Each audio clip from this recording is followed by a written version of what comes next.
This podcast is protected under the laws of the United States and other countries. Unauthorized duplication, distribution, or exhibition may result in civil liability, criminal prosecution, and the wrath of the tall man. Boy! Thank you for checking out 90 for Chill, the podcast. This is where I like to give my context warning and trigger warnings before each episode. And this week, we're going to talk about The Lost Boys, and we're going to talk about Joel Schumacher. So we're going to end up talking about some of the, let's just say, vibes we get off Joel Schumacher. And as I say we, I say that in the collective we. I don't know if it's something that, as two cis guys, we're going to nail, but, you know, bear with us there. And we'll have some weird rants about Bernie Mac as well and Cubs baseball, so be prepared. Otherwise, let's get to the vampires. Little Hand says it's time to rock and roll. Bring the noise.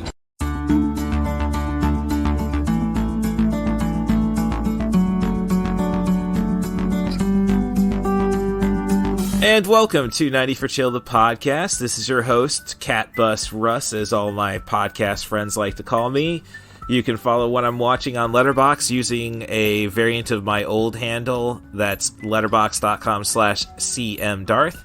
And if you want your Amazon Echo or Google Nest device to do all the work for you, just ask it to play Podcast by Russ Stevens, and it should get you to here.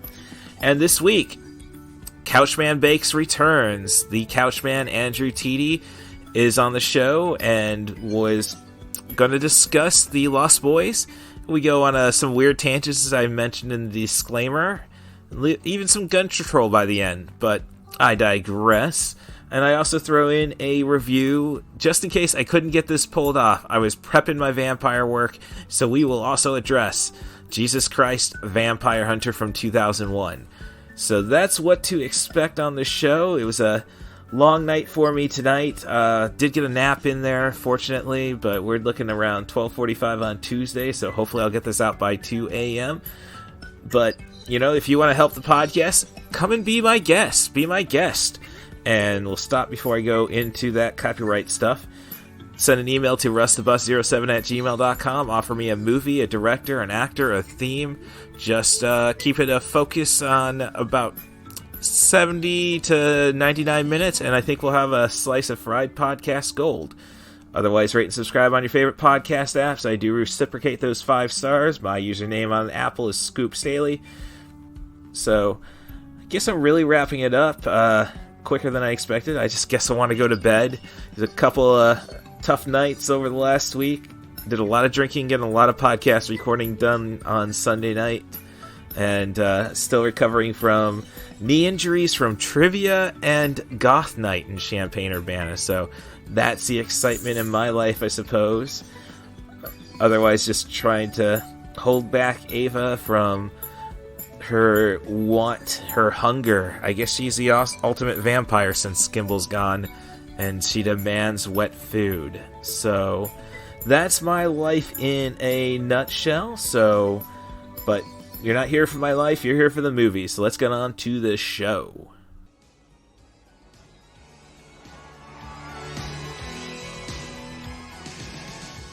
Michael and Sam have just moved to Santa Carla, California.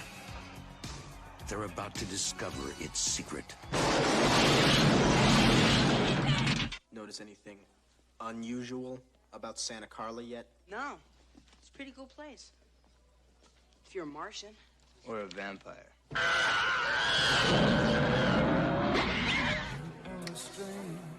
where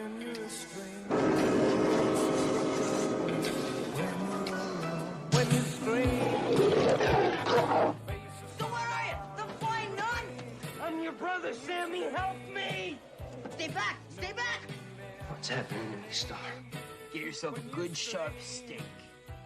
Drive it right through his heart. You're a vampire, Michael. My own brother, a damn blood-sucking vampire. Oh, you wait till Mom finds out, buddy. When a vampire buys it, it's never a pretty sight. Michael, they're coming! Oh,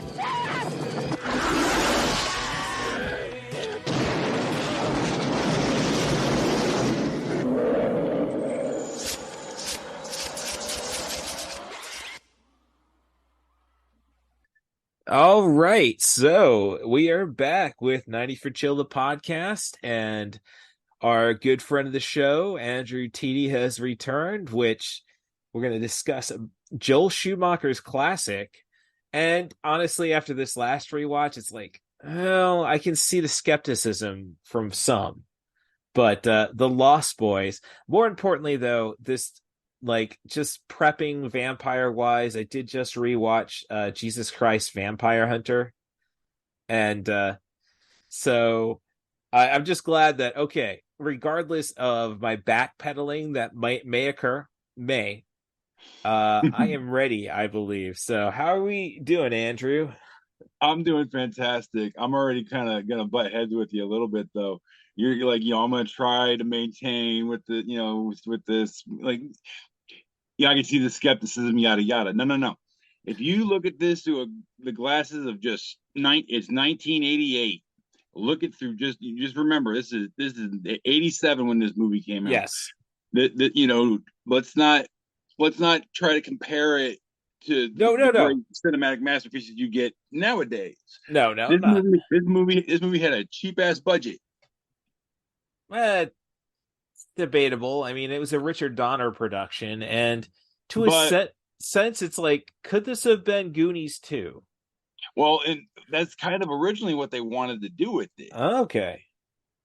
Originally, this whole thing was going to be like a PG G-rated Goonies. Oh yeah, and it's really not that hard a R by any stretch of the imagination, really. And really, all they did to get that R was turn the characters from 8-9-year-olds in the case of like the Frog Brothers and everything, and like 12-year-old for David and the Vampire, or for David and the Vampires. Mm-hmm.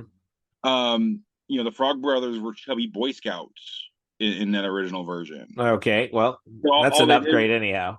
Right. So all they did was like crank up the age, a little bit of nookie, and not much. I mean, I mean, a very tame nookie. Yeah, I was going to say, I'm looking. Where's Jamie Gertz's boobs? Somewhere.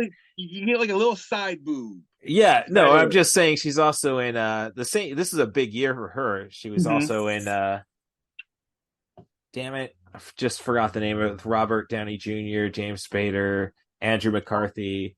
Yeah, because I know she did Space Babies around this time too. That's Solar Babies, yeah. Because that's actually how she got this gig, because she worked with the guy that played Michael in that. Jason Patric, right? Yes, thank you. I was brain farting there. Yeah. Oh no, we're doing. It's all over the place. Deep cuts. Yeah, eight. Work day. Getting to work at 8:30, and however. Andrew maintains himself. All right, let's see. So now I even remember the name of the author that other movie was was based off of, Brett Ellison. Oh yeah, what? Yeah, I know. It's that came up in my little fact finding mission that I do for the prep for these things, and it's gone in a puff of smoke, we shall say. Yes. Jamie Gertz keeps busy. I mean, she's like, I gotta page down. I gotta hit the more titles on her IMDb. Granted, I'm doing it on a Chromebook. Oh shoot, Less Than Zero. Okay. Yes. Yeah. Which is definitely one of the early, like, I think one of the better early drug movies.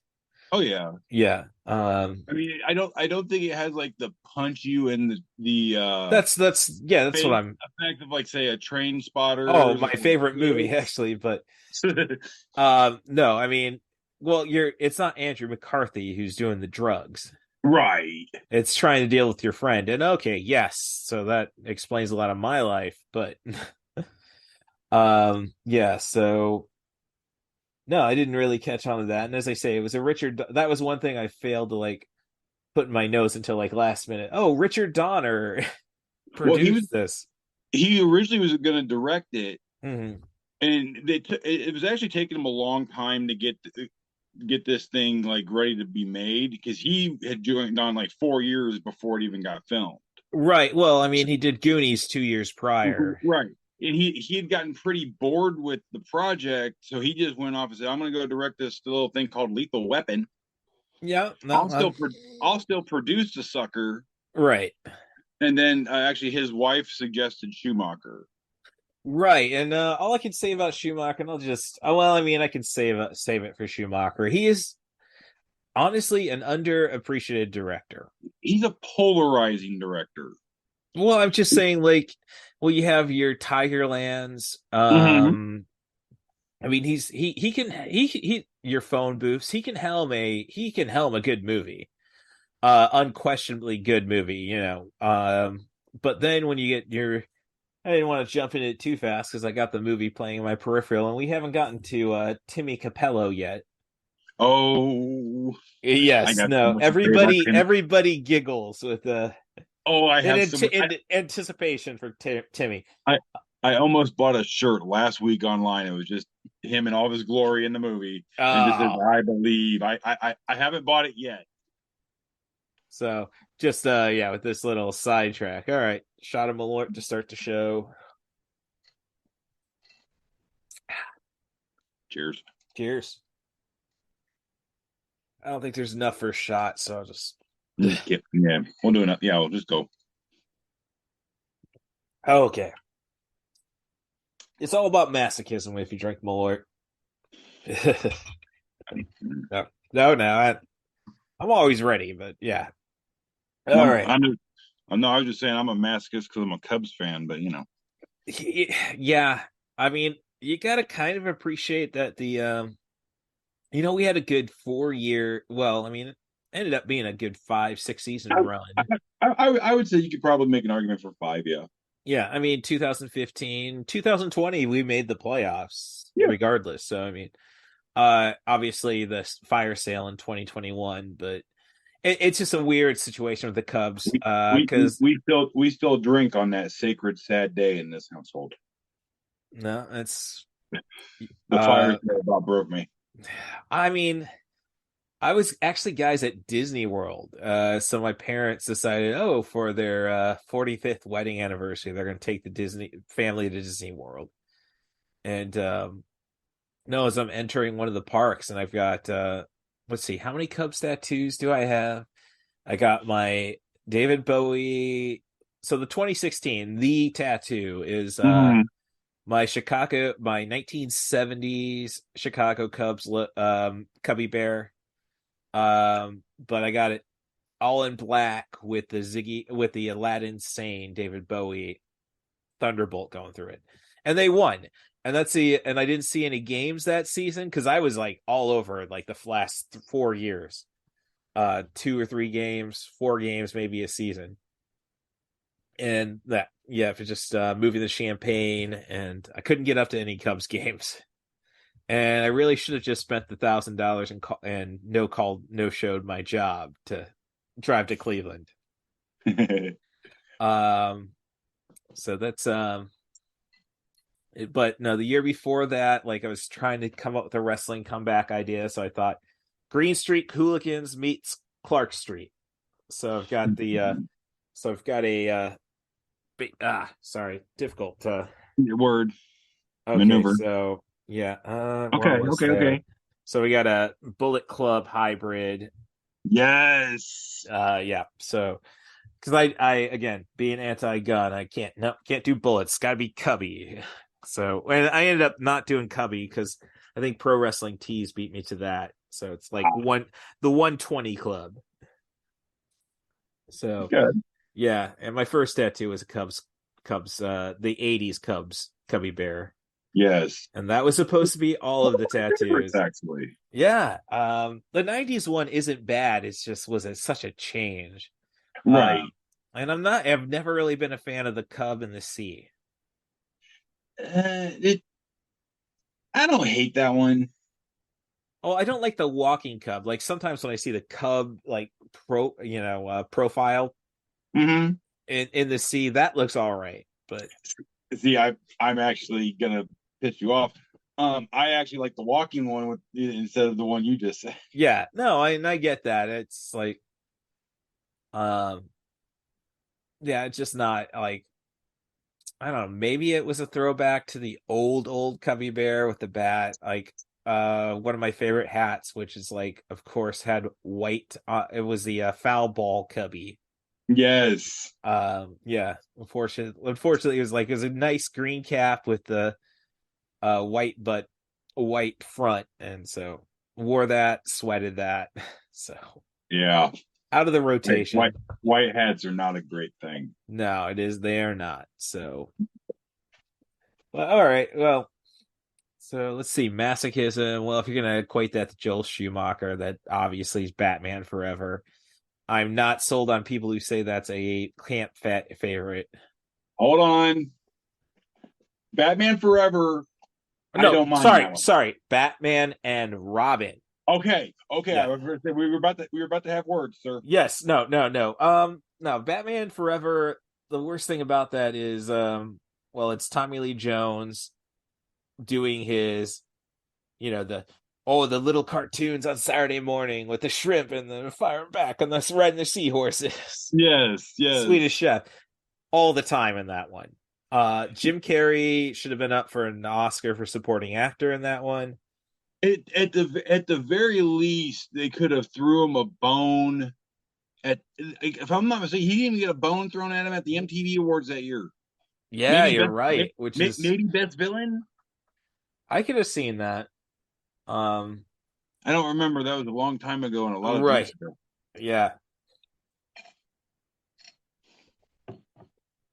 So I mean, that's Batman Forever. I mean, it gave us Stardust, which it did. Yeah, I mean, that's who Cody says the entire gimmick was based around. I see it. Yeah. Yeah, Royal Rumble, it was a all right show, and now we're getting to Timmy Cappello. So good. We just Okay. Yeah. But yeah, it's like I didn't want Cody coming in at 30 to I understand why you do that. The guy's coming off an injury. I didn't expect to see him a 425. I knew he was going to be like one of the last 5. Right.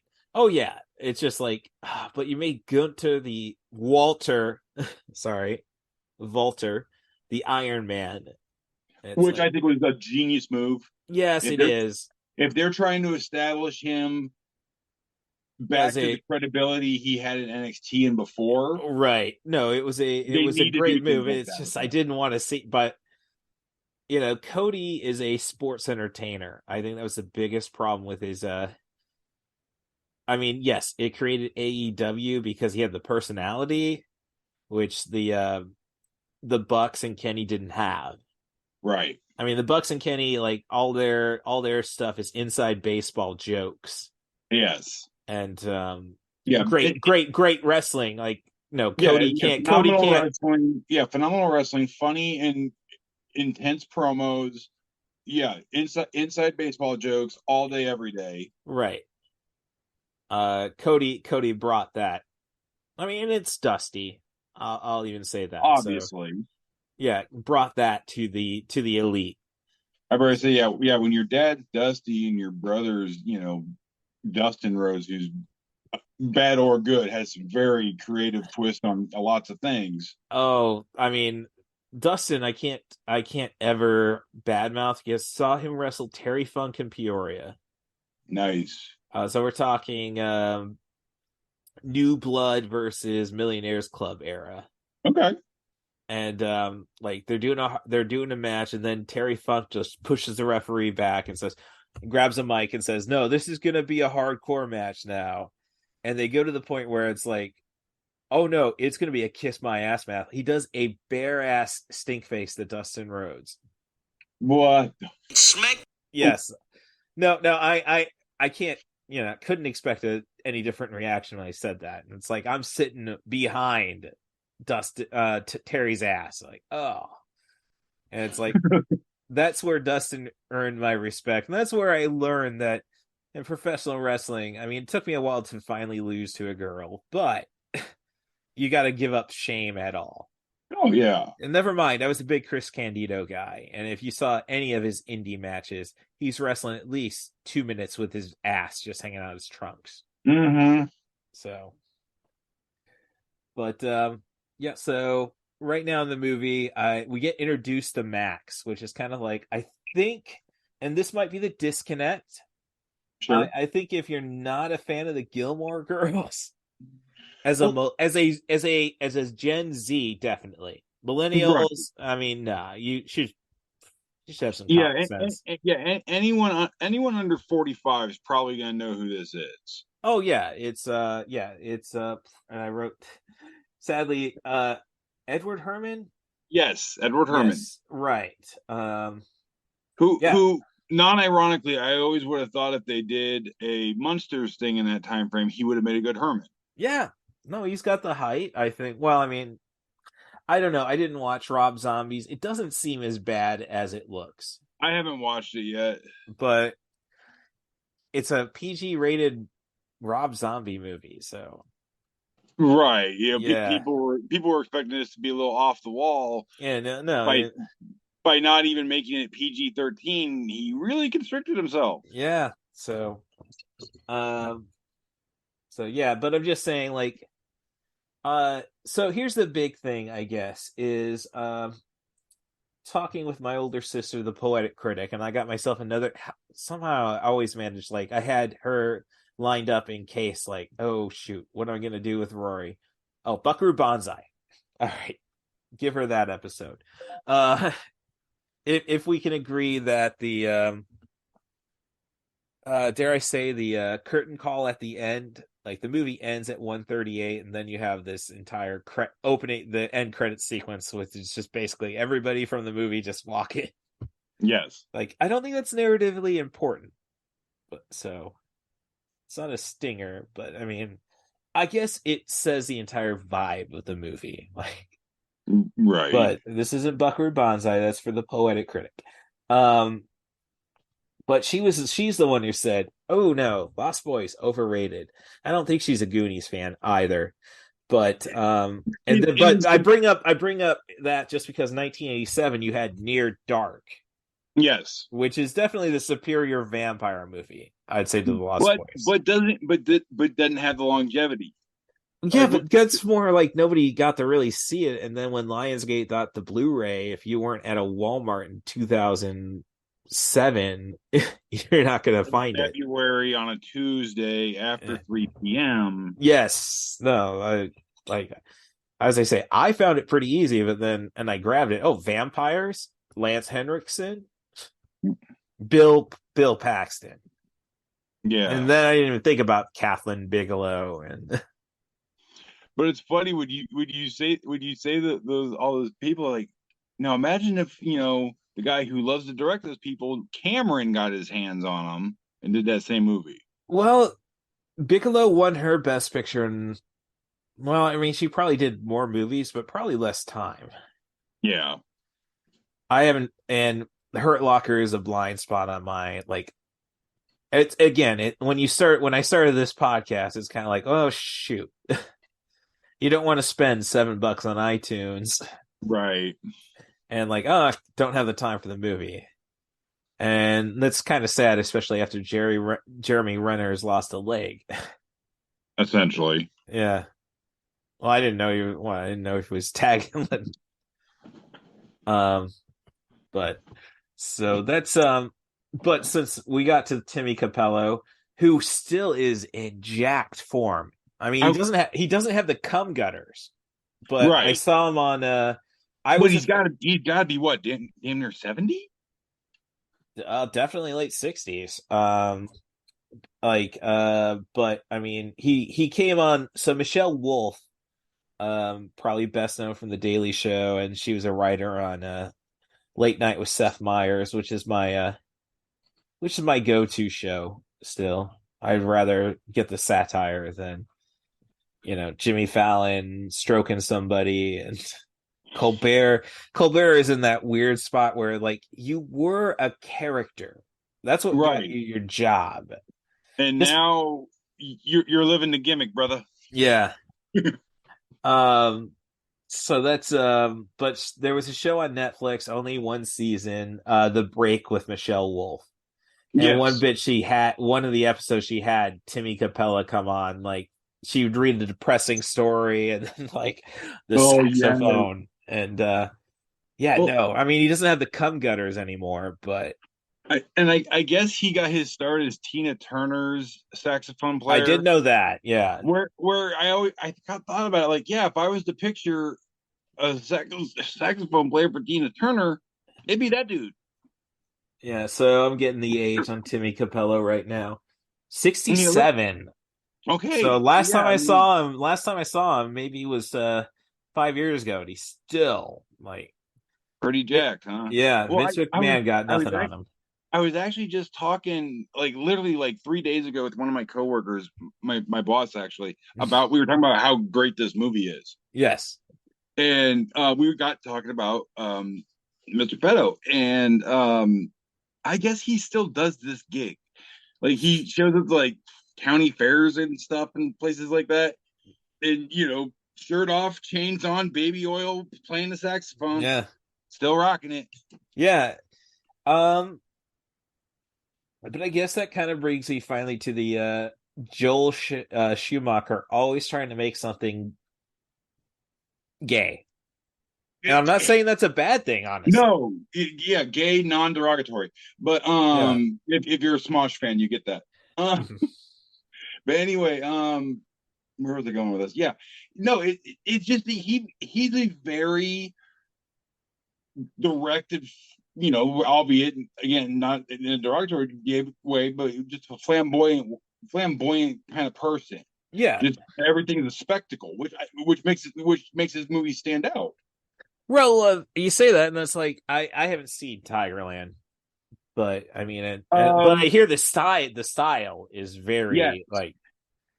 Yeah, I haven't seen it either, but I've heard the same thing. Yeah, I mean, you can see it in Flatliners, like, mm-hmm.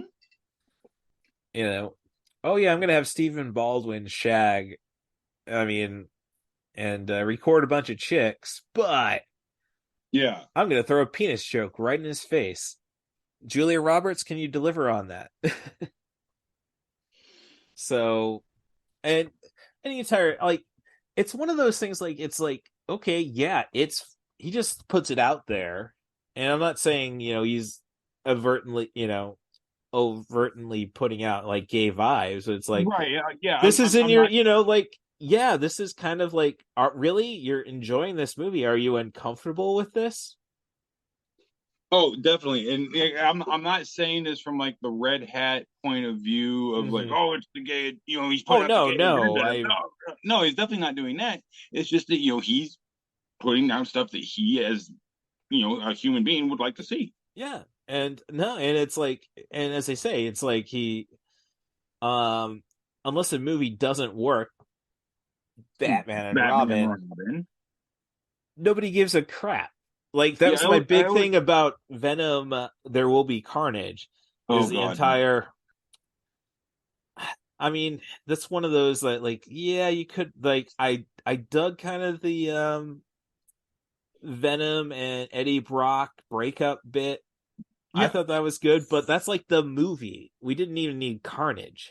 Exactly. That's what I was kind of about to say when my wife and I went and saw it. We didn't hate the movie. The pacing was so weird. Like, it's a 90-minute movie. I mean, it's an hour 37. I did the episode on it. But by the time we got through, like you were saying, like by the time we got through all the Eddie Venom breakup stuff and got to them fighting Carnage, the movie was over. Yeah. So I hope they took that out of Adams and Andy Serkis's hand. He directed it, and it's like, no, Andy Serkis is a treasure. Yeah. Surely it's Sony who screwed that up. And I guess you could say Morbius, which I haven't watched yet. But judging that, don't know if I can. I want to, but I don't know. How Did This Get Made?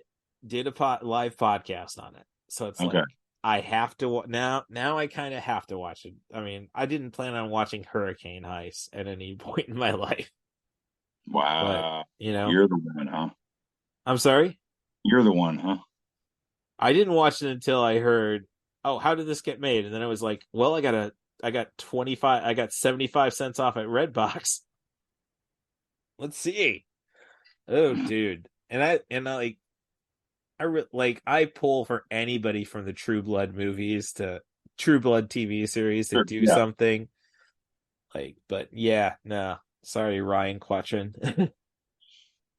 That's Ozzy, Ozzy, Ozzy. Oi, oi, oi. Bravo. Yes. Which, I mean, you're the TikTok guy. Do you ever watch Ozzy, man? Oh God, I have been watching Ozzy Man for since the Vine days. Oh, see ya. There you go. It's like I was never like Vine. I don't know. And then I it's got into it like literally about a month before it shut down because my yeah. girlfriend was a Vine person. She was showing me all the videos. Oh no, so for me the big one was Colt Cabana putting a sticker on Brian Cage's back. Yeah. That was the only Vine I knew. So all right, so I'm just saying like when it comes back to the Near Dark versus Lost Boys, I mean there's really no like as I say, there's a Goonies vibe to this. Well, and that kind of goes back to what we were saying earlier. Do you know why they were originally going to have young kids in the movie as opposed to teenagers? No, I didn't dig that deep. Because they were going to make a Peter Pan movie. Well, obviously, it's I'm kind of familiar with that element, the Lost Boys. Yeah, like, the David vampire was going to be Peter Pan, and that's how all these Lost Boys live forever and stay young forever. They're all flipping vampires, right? Yeah. So yeah, I know it's like, well, it makes total sense. It's kind of like, no offense to Corey Haim, it's like they really should have dug into the Goonies by this point. Like, definitely Sean Astin's Corey Feldman's age. Yeah. So I'm kind of like I was at Fan Expo and they had Sean Astin couldn't make it till like the last 2 days. Like they had the Hobbit reunion. I skipped for Jay and Silent Bob Get Old, the podcast. Wise choice. Right. And the night before I saw the Friendship Onion with Dominic Monaghan and Billy Boyd anyhow. Oh, nice. So yeah. I don't dig the fact that I had to pay each one of those, like to be present in each one of those podcasts. Yeah, don't get me started on that. Yeah, no I'm as a C2E2 is my thing. I just like the kind of inside baseball of it. Like, oh no, this is going to be more corporate. It's like, right. Well, I get to see the Aliens short films for the 40th anniversary before anybody. Yeah, I'll take that. Yes. So it's like, but dang it, lost the thought. You want? I'm not even that. I mean, no, I'm probably plenty. I didn't get to eat today, so, but it's like okay. So I did see. So they were. I don't know if they intended to be a Goonies reunion. Like they scheduled Corey Feldman and the woman who played not the girl, the sidekick, glasses, Martha Plimpton, I believe, is the yes. actress. No, I don't know. Shoot, that would be way too easy. I did see their panel, and like that was just a weird production because of all the stuff they ended up cutting from the Goonies. Word. Yeah, so I mean, everyone knows by now, the octopus got cut. Yes. Yeah, and she was whoever it was pretty sorry. Internet. Yeah. Jeez, like then I'm just going on IMDb and like Sean Astin never shook that baby fat off. Which is not a bad thing. Like I carry it. But, and say it works for him. Yeah. No, every bit like I think the fact that he had that baby chubby face of his is part of what made Rudy so dang good. Yeah. No, I've never actually seen Rudy, but that's because that is okay. Look, that's because my father's from Michigan State. And, I'm from 2 hours away from South Bend, Indiana. Yes, So and it was required, and I played football. It was required viewing for us, no, I understand that, and no, we like had Hoosiers and Blue Chips and breaking away. yeah, no, and with that said, though, it's like we did have a kid on our football team with the last name Rediger. Oh gosh. So he got saddled with that Oh yeah. nickname. Oh yeah. So no, it actually was Carrie Green. So she played the girl. Now that I'm looking at Yes. it. Oh my man, Goonies. It's like, damn it, why does it have to be close to 2 hours? And there's a lot of points in that movie. It's like I'm checking my watch. Like, Well, I mean, and plus, again, we just talk about Richard Donner movies. yeah, that's yep. Um, but kudos to John Matsuzak. Just have the IMDb up. Like recently did another Joey Pants movie. Like Yes. if you ever listen to the Rewatchable podcast on the Ringer Network, it's like they have their awards. Like you got Dion Waiters award for the person who did the most the less time, and you got the Joey Pants award for the best that guy. Yes. That's a good award for him. Yeah, like I mean, I'd say it wasn't until the turn of the century that we really acknowledge. I mean, yeah, acknowledged if he wasn't Cypher Yeah. in the Matrix, like, well, that's just that bald Italian guy. Who gives it? Right. Yeah. The fact that he did Cypher because he had done like U.S. Marshals and The Fugitive in the 90s. Yeah, I think we talked about that with a like little how bit he last time. yeah. So, but I gotta get back to the notes because I mean I'm not losing it, but you gotta fear it. And as I say, when it rains, it pours. It's like, Word. okay, Andrew is pretty good about making times. I'm worse than he is, honestly, from our history. But it's like, I better get a backup. So, Yeah. Getting my sister on there. So, ooh, so, yeah. So there's just a few initial questions, like the security guard at the beginning. Yeah. It's like, look, if you've already threatened these guys at least twice and they still keep showing up, maybe you should get in on what they're doing. Well, see, here's the thing. I think he was. I think, spoiler alert to the end of the movie, Grandpa knew about vampires the whole damn time. Well, that was my biggest question is why didn't Diane Weiss know about the vampires the whole damn time? And but like, and we'll get to that in a second, but like going back to the security guard guy, if Grandpa knew, obviously he's probably not the only homie in Santa Clara that knows. Santa Carla, but that was an issue that they had in the movie too, and I'll get to that in a minute. Oh, okay. In fact, I'll do that right now. Beginning scene of the movie, when they're showing all the weirdos around the boardwalk and stuff, you can clearly see a license plate frame and it says, whoever Chevrolet Santa Clara. And then yet they spent the money for the big neon sign and the billboard that said Santa Carla. Yeah. But they couldn't change a license plate frame. Which is kind of weird going back to Rob Zombie. Like I'd say the first Halloween remake. The second one is like, no, that's Rob Zombie's movie. And we'll leave it at that. Like the first Halloween remake, it's like I see those classic.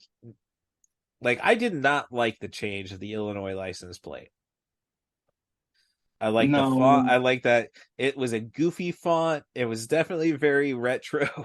Oh, word. But Rob Zombie did keep that in his first Halloween movie. If you look carefully. Respect. Yeah. So, yeah, it's like, no, you gotta catch those little continuity details. Like, this is Kiefer Sutherland's first big movie, so it's not like you didn't have the money. Right. Well, the thing is, their budget was originally $20 million. Well, that's a lot for 87. Right, but when Schumacher came with his cast for the now teenager, young adult movie. The studio is like, we don't know who any of these people are except the lady who just won an Oscar. Yeah. So no. And he's like, well, I'm doing it anyway. They go, fine. You can do it with those people for $8.5 million. And they thought he would like recast and get the money. He's like, okay. So yeah, they had 8.5 million to make that movie. So, well, I mean, like, that's a sad thing about Feldman and Haim. It's like, it wasn't for the drugs, man. Yeah. Which kind of brings, like, jumping in my notes. It's like when Sam asks Michael after, like, I'm watching right now and I'm seeing the bridge scene. Mm-hmm. And it's like, Michael, are you freebasing? The world wants to know. And it's like, man, you're just predicting your future, Corey. I mean, we can go into the sequels and such. I think they batted 500 on the sequels myself. From what I understand, I would say that maybe the first sequel got about a 500. Oh no, this first sequel sucked. Well, see, I heard they both sucked, but I heard it. I've never seen them, but they said that second one sucked a big one. Oh no, second one is Edgar Frog the movie. Is out. I mean, the first one was the first sequel is like, all right, yeah, Edgar Frog the movie, and it's like, no, this is a rehash, and it's even pissing on everything. Like, they even tried to mock Timmy Cappello in that movie. No, they didn't. Yes, they did. Yeah, that man is a national treasure. You leave him the hell alone. Right. No, so it's like the opening sequence, like, so there's a great first sequence in the movie where the vampire surfers in this movie end up on the beach owned by Tom Savini, who's a vampire. Oh, okay, continue. All right. And, what are you doing on my land? What do you mean it's your land? Like, okay, we'll get away. Oh, no, feel free. And then you see Tom Savini's a vampire. And then the surfers expose the fact they're a vampire and they kill Tom Savini because he just invited him onto his land. He had no power. Yeah. So, I mean, that's a great scene. And then it's a retread of the entire first movie, like Big Brother trying to get his horny little sister, who was great. I mean, the sister was great in I prefer Smoking Aces 2 over Smoking Aces, but I've seen Smoking Aces a handful of times. I still don't know what the hell that was going on. Okay, Smoking Aces 2 is a lot simpler. It's got Vinnie Jones and Tom Berenger. Ernie Hudson shows up in it too. Nice. Yeah. I'll take that. Yeah, no, I'd say it's worth a watch. Like, the first one is like, no, you're trying to be too clever for your own good. Like, the entire ending, like, no, we have to keep this mobster alive because he was an agent. It was very confusing. And never mind, Ryan Reynolds not getting to be meta at all. Like, what's the point of? That's the most un-Ryan Reynolds performance I've ever seen. Yeah, I do like Ben Affleck and Chris Pine in it. Yeah, but yeah, no, it's very much. And Common's good. Yeah, the acting wasn't bad with the exception of Ryan Reynolds. It's just such a confusing plot. Yeah, no, that's like. I mean, Common. I mean, Jeremy Piven is Jeremy Piven, which is kind of sad because for better or for worse. Yeah, I'm just saying, which is kind of sad. But like, all right, you pretty much were nurtured by the Cusacks, and you ended up being a creep. Yeah. And you end up being a caricature of a creep. Yes. Yeah. But let's see, going through my notes because I think we can get on track. So I mean, it's kind of funny with the references points in this. Like, all right, Sam and Mike's mom is Lucy. Yeah. Which is an obvious reference to Bram Stoker. Yes. And it's like, and why didn't we just lean into that? Well, I guess you could say Max would be Max Schreck, the actor from Nosferatu. Yeah, there you go. But I don't think anybody was really hip on that until Shadow the Vampire, which I saw multiple times in theaters. I mean, there's a difference though between paying a little homage and then making it a actual thing to lean into. Well, yeah, no. This is a guy. I mean, so this is coming from a guy who's probably watched this movie at least 10 times. I mean, this is an easy disc to throw in there anytime. Oh, yeah. I've bought it on DVD. I bought it on Blu-ray. It was on AMC like last week. All that. Yeah, no, it's an easy, like, again, it's not it's hardly an R. The worst scene, like, you could say, oh, you got Jason Patrick, Jamie Gertz scene, which is hardly anything. Which, yeah, you see that much on a modern day soap opera. Yeah, and otherwise it's not like, and that was something I noted. It's like, I mean, nothing until the vampires kill the surf Nazis, which is how they're listed in the credits. Sure. Is surf Nazis. Like, I was gonna say, if anything's gonna push that into our territory, it would be some of the gore and the blood. Yeah, and I'm just that's about it. Yeah, nothing really heavy there, you know. Because see, that's kind of what I like. Because we could talk about vampires in movies till we turn blue in the face, and there's generations. But I like these guys kind of the same reason I liked the vampires from Dusk Till Dawn. Oh yeah, these guys were eating them. They weren't just drinking blood. Oh no, yeah, they were eating. Mm-hmm. I gotta check. Great, I got to rewatch From Dusk Till Dawn. Okay, when does the when does the action stop? All right, when do we see the pullback from the Aztec? Yes. Temple they were on. I think we're in time limits on that one. It's pushing it. I love the sequel. I love the sequels. Actually, I've never seen any of the sequels or the series that was on LRA. Oh yeah, no, I hear the series was really good, but like, that might be more of legend of what El Rey Network builds itself to be. Well, true. No, the first sequel with Robert Patrick. Mm-hmm. I mean, and then you get a Bruce Campbell cameo to open the movie. It's like they knew what they were doing with that. Oh yeah, yeah. The second sequel I thought was a lot of fun. With Michael Parks playing basically Ambrose Bierce. Like, why did he suddenly disappear? This is a story. And then you got the guy who played, like, it's definitely made for TV video stuff. This is before I don't want to screw up his name because I'm such a Star Wars fan. Book of Boba Fett. Tamura Morrison. Yes. Is in that movie. I mean, this is like 2 years before he was Django. So I mean, and somehow they get Orlando Jones in that movie too.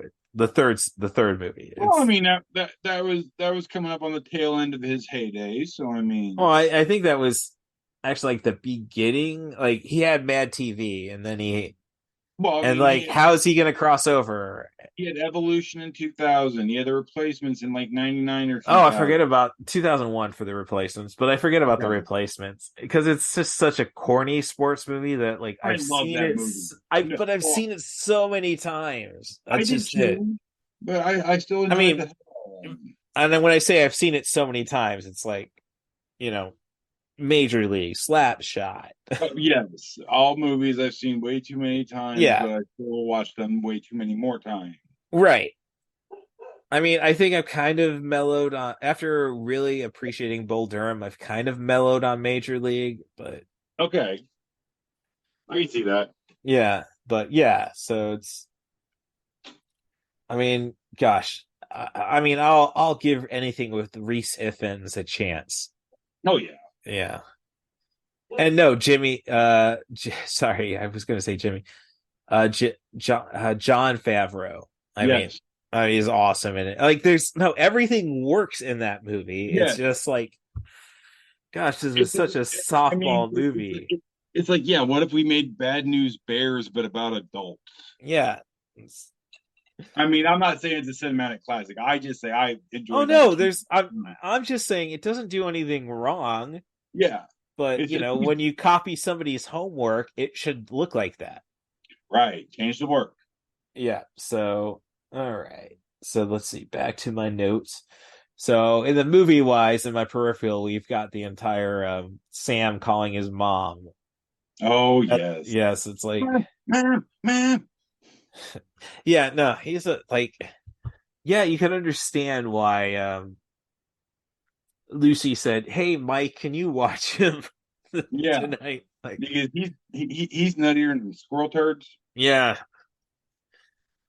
and then But yeah, that's and then comparing him to the Frog Brothers. Like, yeah, they're mildly nutty, but this dude's chock full. You know what I'm saying?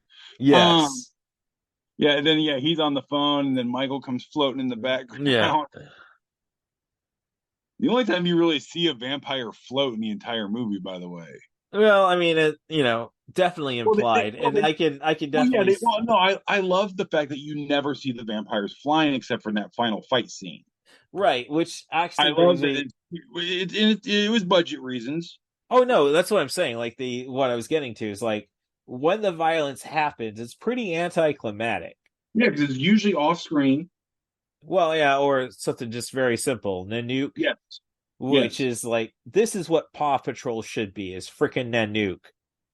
Not these little puppies, like, oh, being freaking, Vampire, narcs. yeah, vampire whooping dogs. Yeah. Like, Shoulder checking a vampire into a tub of holy water. yeah. That's what I like. I mean, Thorn was underappreciated even. And I'm not a big dog person. Now, see, as a dog person, this is where I got to jump in. Uh, Thorn was just doing his job. yeah.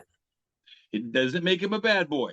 No. It's the same like people say, "Oh, pit bulls are dangerous." No, Oh, no, no. People are dangerous. Yeah. So yeah, Thorn did nothing wrong. That's what Mm. he was trained to do. Yeah. Not doesn't make him a bad dog. Makes him a mistreated dog. Yeah. No, I'm gonna step off my animal soapbox now. Back to the. well, I mean, it's kind of back to difficult to. frivolity. Well, no, it comes back to like, I recently had one of my cats pass, and it's like, Yes. Sorry to hear about that. thank you, but it's like, my ex, who technically was the owner of Skimble, and I talked to my mom. It's like, well, how is Ava handling it? Well, she's at my side all the time now, I think. And like, you can say, oh, that's just her caring for you. It's like, yeah, I know she cares for me, but that's also because Skimble was doing all that bollocks of like, being the, oh, come on, hug me, love me. Yeah. Ava just wants to be a cat, do her own thing. So can I go no, Russ, you don't want to deal with that paperwork and another $15 a month to have another cat in the house. It's not fair to Ava. And it's like, yeah, Skimble wasn't exactly fair to Ava. So, but it's like, my ex would say, oh, well, dogs will do their best to stick around as long as they can. They won't complain. You can see they're in pain. Yeah. Cats, on the other hand, is like, yeah, I'm hurting. I'm gonna get the shit out of here. Right. Well, here's my open shut case evidence of why dogs are the best. It's a classic joke. You probably heard it, but yeah, lock your wife and your dog in the trunk of your car and drive around for a couple hours. Pop the trunk. Who's gonna be happy to see it? That dog's gonna be happy to see it. That's why dogs are the best. Yeah, but on the other hand, it's like, cats don't narc on cats are not narcs. This is true. That Yeah. I do. I've just made this whole argument of, hey, that's what the dog was trained to do. He's just doing his job. Drug sniffing dogs. Mind your own business. You know what I'm saying? Yeah. All right. So no one asked you. So I'm just looking over my notes. And it's like, oh, I missed something about Corey Haim. So doing my try hard research. Ah, He had a couple of movies called Demolition High, Demolition University. I do not remember these cinematic masterpieces. And you can't, like, I hear Demolition High is definitely worth a watch. Demolition University is the only one I could find anything on. Like, you get the DVD at Netflix. But yeah. But they basically, like, the guy from the Bad Movie Bible YouTube channel basically said, yeah, he was totally off his rocks on drugs during that movie. Which goes back to, like, I don't want to say, well, thank God Corey Haim died. No, absolutely But not. no, but it's like, so you had the Lost Boys, and it's like Lost Boys, the Tribe, Mhm. the first sequel. First sequel. Yeah. And I didn't really catch on to it because it was all mid-credit stuff, and I was totally like, oh, thank God that's over. Right. And then it's like there's a scene where you have Alan Frog warning him. I guess Alan's become a vampire. Spoiler alert. It's in the third movie. And then he's warning him that Sam is coming after him because Sam's in turn. And I guess that's supposed to set up the sequel, which was basically, oh yeah, so it's going to be Sam. Can Edgar save Sam? And then he passes, and it's like, oh shoot. Which I think is why I'm saying is like, well, that stopped that train of bad movies. Like, well, it's weird because Joel Schumacher proposed two different movie ideas to Warner Brothers. okay, He proposed a prequel, which would have been how David and all them boys yeah, got turned back in the early 1900s. well, that might be pushing a little far because they seem like 60 guys, especially with the Doors, and I agree with that. and equating it to Peter Pan, like Jim Morrison to Peter Pan. And it's like, right. That's pushing it. And they definitely used Morrison as a reference of like who these guys should be, or idolizing. I mean, there's that giant poster of him in the Vampire Cave. Right. Never mind the soundtrack. You've got Echo and the Bunnyman. When You Were Strange. Strange, right? So, which brings me to another point. It's like Echo and the not Echo and the Bunnyman. Love that. That's my jam. But it's like this is like near the end of the soundtrack sweet spot. Yes, and like banger of a soundtrack. Yeah, so you got 83 starting with Flashdance, and I'd say all the way up to about 88. With notable bangers scattered since then, but yeah, 88 was that sweet spot. Right. Sweet spot. Yes, then it's like, and then I should probably discuss with the big sister, but it's like once you had great soundtracks, that kind of killed the musical in Hollywood. It did.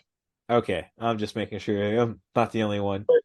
But no, the other sequel he proposed, as opposed to the prequel idea, was a sequel that would have taken place in the 90s. In very simple concept, it was could be called The Lost Girls.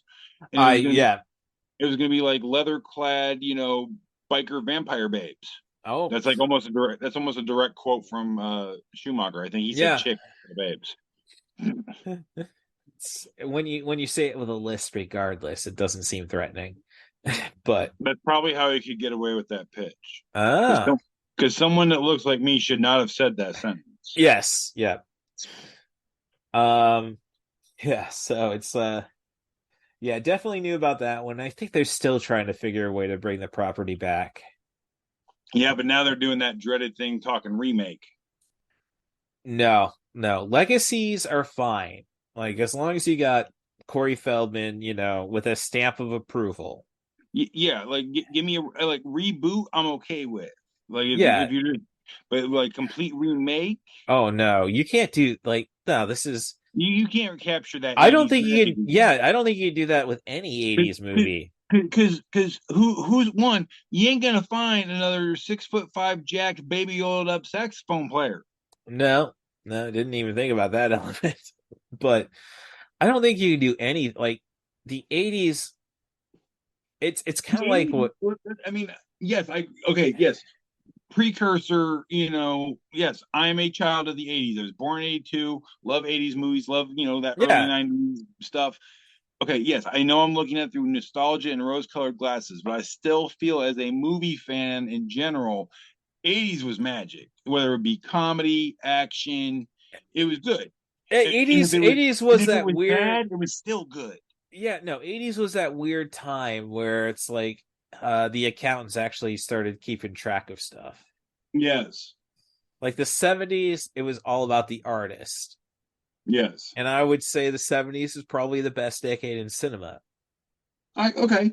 I mean, it's argument could be made, yes. Yeah. Right. So it's like we just got out of the Hays Code and we're just looking to see anything at that point. So well, it's funny you bring up the accountant thing. The only reason one of my favorite 80s comedies even got made is because it was a tax write-off. Oh, that was basic operations. I mean, we go back to our Ivan Reitman. It's like this is a guy who pretty much told people, no, just get 1 star and bring him to Canada. Right. Boom. But like, Revenge of the Nerds was only made because Fox made too much money off Return of the Jedi and they needed a tax write-off. Yeah, that brings up another thing. It's like so David Goyer, writer of the Blade trilogy, the Dark Knight, Batman Begins, The Dark Knight.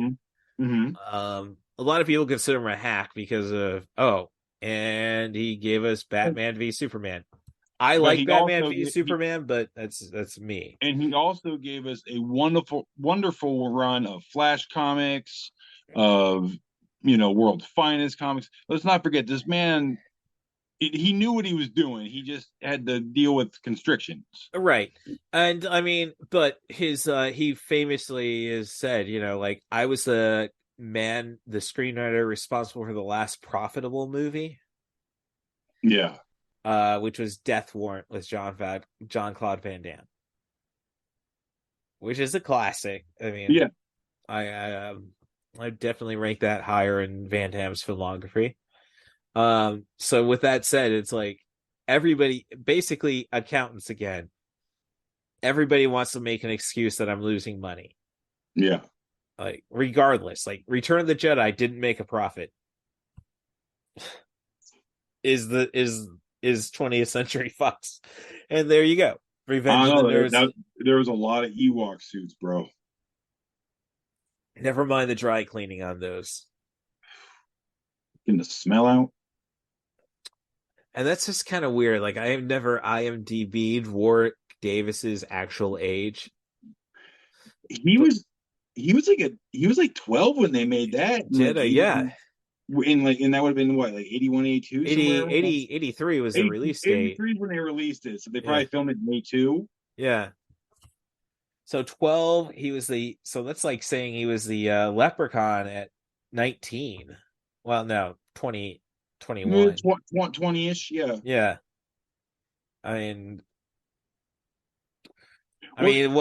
But that'd also be saying he did Willow when he was like, what, 15? 88. So yeah, so he had to be older than 12 for Jedi. Yeah, but they were saying he was a kid. Yeah, essentially. Well, I will say he probably was not an adult.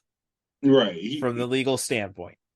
I mean, you look at him and I swear in one of them documentaries, I've seen like almost every Star Wars documentary I can ever find. And I swear he said he was like 12. But... Yeah, well, I don't know. Maybe they shoved him into a droid on Empire. I don't know. Now available on video cassette.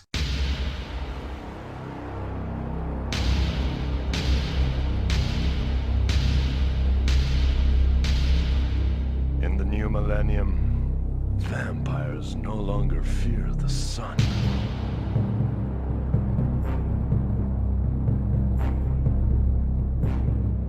Now they're going to learn. It's time to fear the Son of God!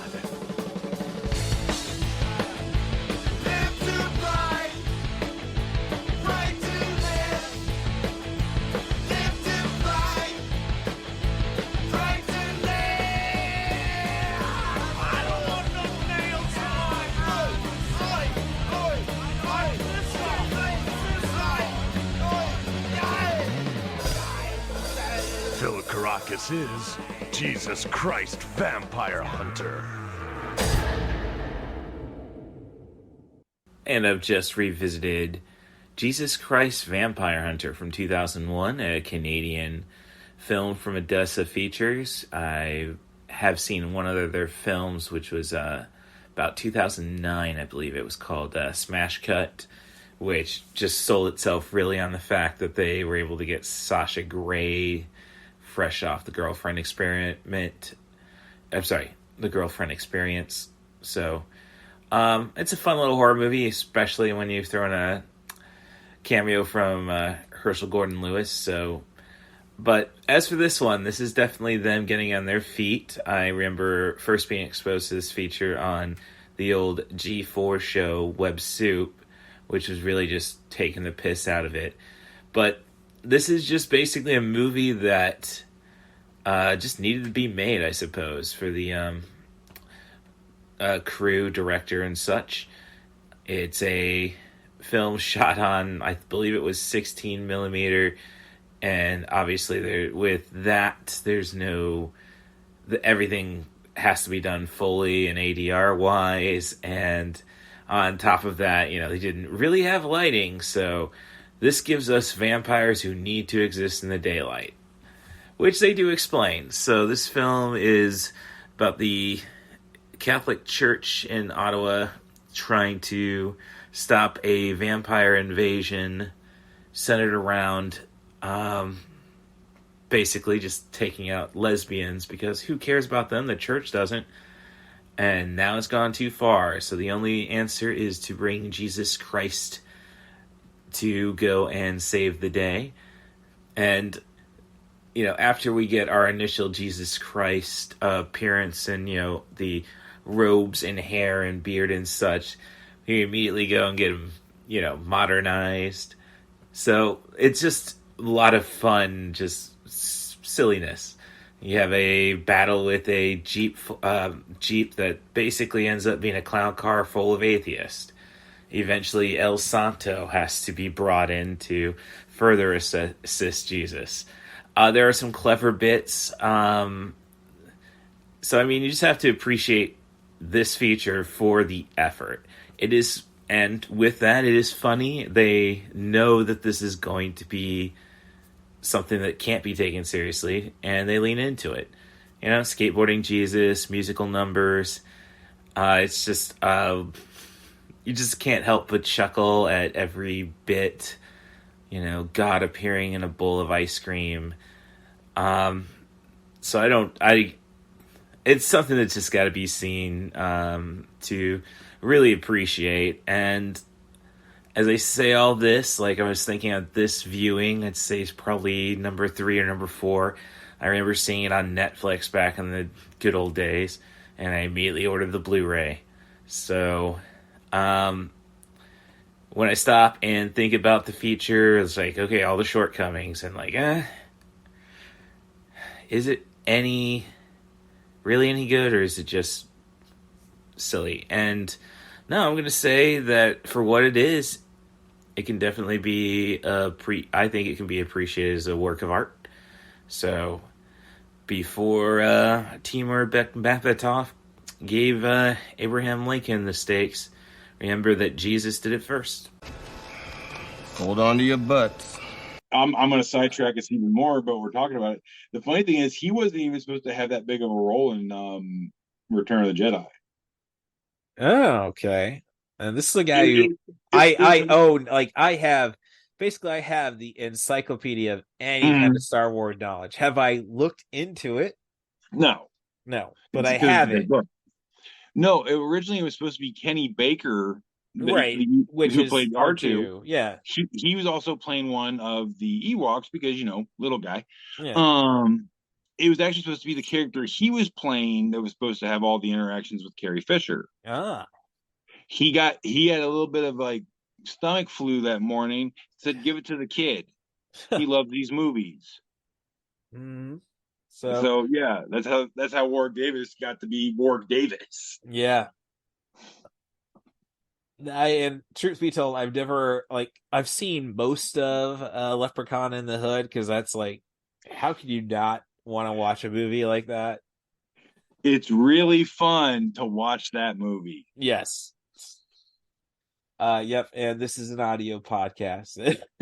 I like doing the video just so I know I can read the room. Trust me, those who know. Yes. Okay. No. No, I'm oversimplifying it. It's still like my go to sleep method, honestly. Yeah. Because I never I took part in maybe hotboxing straight edge wrestlers back in the day. Yes. I didn't. We don't smoke. We can't control if he does. Yes, right.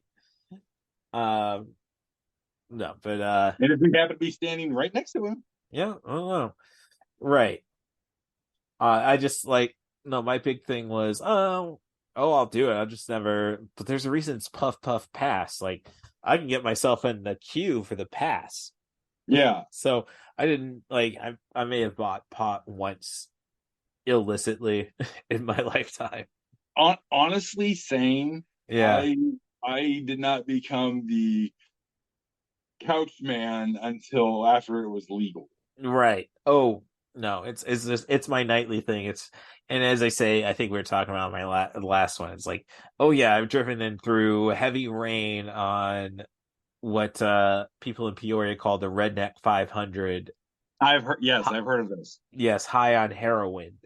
Mm-hmm. Now, but no, I don't want to do that again. I don't want to even think about doing that again. So no, absolutely not. But to those of you who have heard me on the last podcast a while back, I'm still keeping up with my New Year's resolution. I slipped. I blame Skimble, but well, you get a pass. Yeah. So, but no, it's like the last day I saw Skimble alive, I should say, because I was able to drive my ass. Like, have you taken the body to the whoever's going to handle the cremation? It's like, no, I haven't. All right, I'm 20 minutes away. But I talked to Allie since she wasn't Skimble wasn't eating, and it's like, yeah. No. I got this. I got this. I can get right in his face. I've heard cats love it. I think Ava loves it. She's always that's when she shows up. Now, you were mentioning the unfortunate process of cremation to the pets. We've had many pets here at the house, and we've only had one that's actually cremated. The rest is in my Stephen King make a movie set out in my backyard. Oh, I brought that up to Allie as we're driving to Scola with the drop since she's from there. It's like, sure, you guys still use a lot of Native American imagery in your mascots and such. Can you point me to a burial ground? I've got turtles, I've got birds, I've got cats, I've got a baby duck, I've got all kinds of stuff buried out in my backyard. Well, I'm ordained. I mean, I could go and bless it and maybe make it happen, man. Oh, believe me, the last couple that we buried, this was before my wife binged all 15 seasons of Supernatural in less than 2 months. Damn. She's hardcore, dude. When she binges. Oh no, obviously. But no, all the burials that I've been a part of, I'm dumping salt. And she goes, "What are you doing?" I'm like, "You have TV to watch." And now she understands why I did that. Yeah. So yeah, it's so let's see. Honestly, this is so I say I back up and watch and it's like, the action's kind of anticlimactic. I like the raw nature of Near Dark.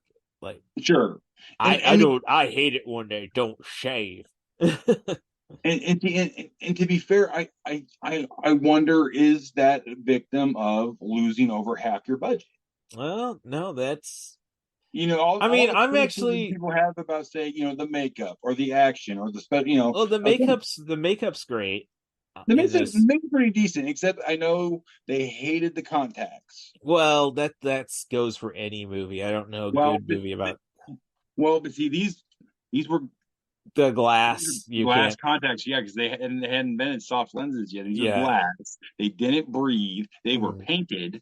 Yeah.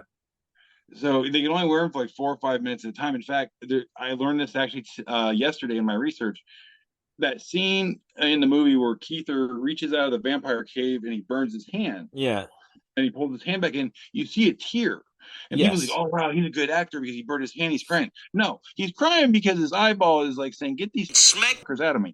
Oops. No, this is not a look. I mean, this isn't catch.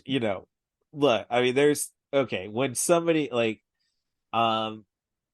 So I've done like 3 where I've labeled them explicit. Well, no, I've done 2 where I labeled it explicit, but it's like it's basically like okay, booze, boobs, and blood podcast. Yeah. Yeah, I know those girls are going to not going to be able to control them. And then with the Beavis and Butthead podcast with Gregory, it's like right off the bat, man, three F-bombs in 10 minutes. Like, yeah, I'm not gonna take the time. I was impressed. I was like, wow, he's getting them out there. Yeah. No, I mean, yeah, he's like he is like Gregory is a very like he's got great taste in movies, and he's a pretty liberal minded person who's stuck in Lincoln, Illinois. it's like what? Yeah, you know those guys you grew up in high school. Oh yeah, yeah. So, no, but he's so that's like, yeah, I'm not gonna bother. I'm gonna probably, and then I'm like reviewing the podcast we did. It's like, did I curse on that? And it's like, no, I didn't. I just told the lockout joke very poorly, and it's like, maybe I can cover. Maybe I can cover that up with that. I think we were pretty good on that last. Yeah, one. Yeah. This one I've blown it completely out the window. Oh no, two and no, we're doing good. Like that's easy for me to listen to and like, oh, put that there. No, as I say, like 10 and 3 minutes. 3 and 10 minutes. Like, that's a little harsh. Yeah, well, it's like my record for F-bombs in a 5-minute set. Oh, okay. Was 16 times in 5 minutes. I mean, that's getting up there with like Bernie Mac numbers. Yeah. No, that's the entire Kings of Comedy. Love me some Bernie Mac. Oh yeah. He used that word. Samuel L. Jackson looked at him and said, "Dude, he's off on that word." Yes, yeah. No, funny story about Bernie Mac is like, so go back to the 2003 playoffs. Okay.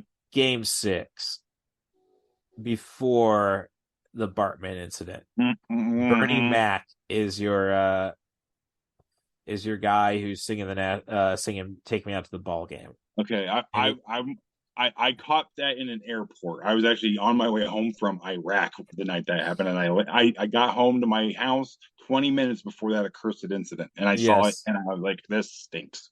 So Bernie Mac sings "Root, Root, Root for the Champs." Mm-hmm. Yes, I saw that in the airport. Yeah, and it's like, and I tried bringing it up to the black guy in our wrestling promotion. Oh. And I was there opening weekend for the Kings of Comedy. So somehow I thought that gave me cred. Sure. And it's like, it doesn't. Nope. He just does an entire Bernie Mac does an entire bit about the N-word. Yep. And I tried channeling that. Like, nope. I was told you got your one. Oh, as a kid who got in trouble for reciting Richard Pryor's onstage act at the age of 7 because my dad let me watch Showtime. Yeah, I understood that there are some words that I should not say. Yeah, so that's the only time I've ever said that word in a situation where it's like, you know what, I'm gonna take it. I think I'm all right. I think take the L, go home. Yeah. Don't ever do it again. No, the only other time I said it was I was at the Getaway Hostel by DePaul in Chicago after a Cubs game, waiting for an AAW wrestling show, and some guy who said he's a stand-up comic, he said, "Oh, you're from Peoria. Where's that?" what's that? And it's like, I responded. It was a white guy. So I responded with No. it's a city, but you country folks don't understand that. Which is how they opened. It used to be at the Jukebox Comedy Club. That's how they opened every show. Mm-hmm. I remember that. I was born in. Oh, shoot. Sorry. I was born in Peoria, Illinois. What's that? It's a city. So, I'll give Dan Conklin credit for abandoning that, despite I think every comic could appreciate it, but yeah. Yeah. So, but then I guess I can blame Dan for any situation I get myself into. Oh, Dan. Yes. The stories we could tell. We could do we could do so many. We could do 2 episodes easy just on Dan. Yeah. Oh no, Dan. At one point, Dan and I are just sitting in a bar. We could write a book about everything we've endured with these dancers. Well, I love when a comic will go through on the Bob and Tom show. Yeah. And they're one of the Peoria guys. Mm. And they all say the same thing, racetrack strip club. Yeah, that is burned down. Yes. Unfortunately. Which is weird, because that's like the second strip club that's burned down in the last 25 years. I never got to see Wildside.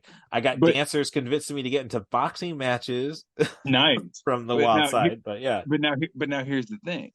Comics are coming through for a new reason, because Dan has a goat in the back of the building. Okay. I have seen the goat. I have heard many comics talk about the goat. And I've heard about the goat on national radio. Dang. See, I just always have my podcast playing. I got Bob and Tom in Champaign, Urbana, obviously. And no, since Bob disappeared, it's kind of like... Well, I'm going to do a whole thing on that too. But no, the ship has been righted. Okay. So, yeah, as I was just saying, it's like, I start my car up, it's like, I'll just listen to the podcast when I get in there. Especially I listen to Screen Drafts. It's been Spielberg month, and they just finished the produced by Steven Spielberg draft. This movie don't fall into that. No, Donner produced the Goonies. Spielberg produced the Goonies, ended up in the latter half of the top 20. Yeah. Which, I get it. You do have to kind of be an 80s kid to get that. Yeah.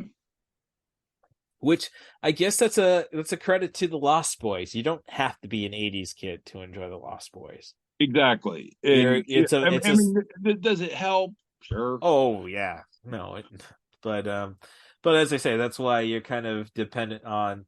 Come on, you liked Edward Herrmann and the Gilmore Girls. Give this movie a chance. And just to see that turn at the end. And it works so well because you look at Mr. Herrmann. Yeah. And he just looks like that dad. That dude, he just looks like the nicest sumbitch that you've ever met in your life. He doesn't look bad as a vampire either. I mean, well, I don't know. The only worst set of fangs I ever saw was in the sequel to Dracula 2000. Which Dracula sequel? Because I love them all, honestly. It was the first one. I'm trying to remember what the subtitle was, but it was the first sequel they made to Dracula. Yeah, 2000. Dracula 2. I can't remember. So I can't remember how they named it. I have the DVD over there. I just I can see Roy Schneider. Yes. No, I loved the last Okay, no, they pretty much Dracula 2000 pretty much ended on a solid note. And all right. But they said no, we're getting 2 more. Yeah. But yeah, the actor escapes me, but the guy who played the scientist with polio or Craig Schaefer. We've brought him up before. Yeah. Yes, that's right. Yeah, Craig Schaefer. If you look at the chomps he's sporting. They purposely made them look bad because, he's a nerdy professor, so he don't get cool teeth. That was their logic. Well, and I will, that makes sense. So it almost says, that also plays the continuity of Dracula 2000, which was like a movie I saw 3 times in the theater, actually. Oh, wow. Yeah. Yeah. I think I saw Enemy at the Gate maybe 3 times in the theater. It's like, I just had a guy, a friend, total twat now. If you're listening, Jesse, who, and I could go even worse on that kid, but I shouldn't say kid anymore. But it's like, well, I guess maturity wise I could, but again, that could be the like my traveling buddy Raul, like, you know, the pot, that was the pot here in the calling the kettle out. Yeah, I hear you've been talking shit. Yeah. So or if you know, if your mama was around, it's, I heard you've been running your mouth. yes. So but yeah, so we end up seeing, like, he went to Western Illinois. Okay. And like my aunt, who, well, not aunt, she's a second or first cousin, what have you, went to Western. She was a parole officer. And I said, well, I'm applying, so where are you applying? Well, I'm going to apply to U of I, and otherwise I think I'll just do the JUCO thing. What about Eastern or Western? She said, don't apply for Western unless you're going to criminal science. It's a party school. Oh. Yeah, and I've heard, and I had a wrestling, Jordan McIntyre from the Danny Daniels AAW pool of wrestling was a fellow trainee. Like, no, it's all about partying there in Macomb. So, but I'm basically saying that guy came, apostolic Christian raised kid, would come back every weekend.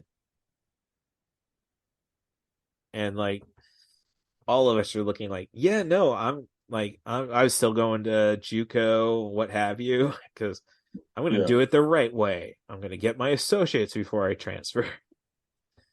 And then we're looking at him, you're going to a party school, and we're going to watch a movie. So, I mean, I guess the end story with him is he met my best friend Steph, and I don't know, we bringing up music, and I'm Queen's my favorite band, and like, well, hit Russ and his British senses, and she like called him out, like, you're the one dressed all high end and stuff. You're calling him out for appreciating the music of a bisexual? So that's the story behind him. That's funny. Right. Which, honestly, should be cool. But you got to own that, all right? Oh, yeah. Be yourself. That's all I'm saying. I mean, I can see the post-traumatic stress well, not poster. I can see where the trauma is, man. Sure. We can appreciate you. Like, don't, just don't quit lying, man. That's where I'm getting at. So, fair. It's one of those, like, I'm waiting for the hateful message on this podcast. Oh, I thought you were cool, Russ. Yeah, I thought you were cool in high school. All right, so just got a few notes left, and they're just now attacking the no. Oh no, she's at dinner with Max. Yes. Diane Weiss, though, I should say national treasure because of this absolutely movie. Like, she got her Oscar from, and I have not watched Allen versus Farrow. I thought, I was of the argument, oh no, this was settled in the 90s. They did bring it to trial. Yeah. Which, no, all you have to do is watch, like, it's one of those, like, thank God for finding Neverland. Yeah. Because it's like, well, he beat it in the 90s, and it's like, hold on, why was I on his side in the 2000s? Like, fool me once. Right. Fool me, like, only twice, no. So I do have to watch that. I just, it's one of those with Woody Allen. It's like every one of his movies is autobiographical in a sense. So I guess Yeah. I'm not surprised, is my problem with Allen. It's like, he Yeah. pretty much told you what he's doing. Yeah. So, but no, coming off an Oscar and doing this movie, it's like, and I know she was on Law and Order. I'm trying to think of other stuff. Diane, I mean, I've seen her in a lot of things. She It's was in just, Edward Scissorhands. yes, She's been in so many of that mom role. you're right. She embraced it. It's like, you have the statue. Yeah. Like you don't You have can to do do whatever you this. want, but she Yeah, loved being that mom. right. Which is more insulting part of the Lost Boys, the tribe, is they try to create a knockoff character of her. Oh, why? Yeah. I mean, it's bad enough you're picking on Timmy Cappello. My rule is this: if it takes you 20 years to make a direct-to-DVD sequel, don't make the effing DVD Well, sequel. and that's why I like The Thirst, because it is strictly about Edgar. Because see, like, I don't mind the fact that they've gone back and they are doing a run in the comics right now. I believe it's Image Comics doing a Lost Boys run, and it's a direct sequel. All And right. they've even addressed they've addressed everybody. Like Timmy Cappello has like a whole episode establishing his character and what he actually is. Mm. All right. Now, yeah. I just wish I get to the comic. That's the problem with comics right now. It's like, Yep. I wish I get to the comic shop more often, and then Yep. like I don't, and it's like, well, I might as well go and just go to Comixology. And then you do walk into the comic book store after so long. You're like, well, I'm gonna go look at the old stuff. Yeah, no, precisely. Like I go for the Image, and it's like, but I know DC. Yeah. Yeah. Um. So. But like, all right. So we find the Nanook is put down. Was it Dwayne or Marco? Is Marco is the one Alex played by, Winters? yes, I would say played by Bill. Yeah. Um, And the other yeah, two did. The one guy did a lot of supporting work. The other guy didn't really do any acting. I mean, the blonde one ended up passing away, yeah. and I believe say the name you thought the name of what the character was again. So there's Dwayne and Paulo, I think. Paulo, I believe, was the blonde. Okay, Paulo. Oh, let's see. I'm getting in. Paul, Okay, I think. Marco, Alex Winter, Dwayne. Yep. Dwayne was the dark hair one. I think he's Yep. the one who passed. No, the blonde one passed. I saw it in a video today. Yeah, I think. Yep. Right, and I mean Billy Worth, who played Dwayne. Yes. Yeah. So Paul, not Death by Paulo. Stereo. Yeah. Death by Stereo guy. Wonderfully cheesy 80s one-liner. Oh yeah. Oh no, all the like I really dug the text. Like again, it's like just give this the PG-13. Yeah, like I said, other than a little bit of the gore, I think it could very easily be a PG-13. Yeah. Like Texas Chainsaw Massacre, because I say that's like in the sense that every kid knows they should not watch the Texas Chainsaw Massacre in 1987. Right. And I was 12 when I saw it the first time. Come on. That's one of those like, and I should not be avoiding it, especially since I'm preaching on Jesus Christ Vampire Hunter, which is very low budget, and it's like, no, this is the best thing you could have done with 16 millimeter, no audio, trying to shoot vampires in daylight. Never mind the entire Jesus Christ element of it. Right. And they also bring El Santo into that movie. Nice. Yeah, so no, it's definitely. I think it's on Tubi, but like they eventually those guys who did Jesus Christ Vampire Hunter eventually did a movie called Smash Cut, which is very much an homage to Gordon Herschel Lewis of Blood Feast, Wizard of Gore, all these old grindhouse movies from the 60s. And I'd say Roger Corman's Bucket of Blood. Yes. Yeah, very much along those lines. Sasha Grey is the lead actress, essentially. Okay. So I am familiar with her work. yes, indeed.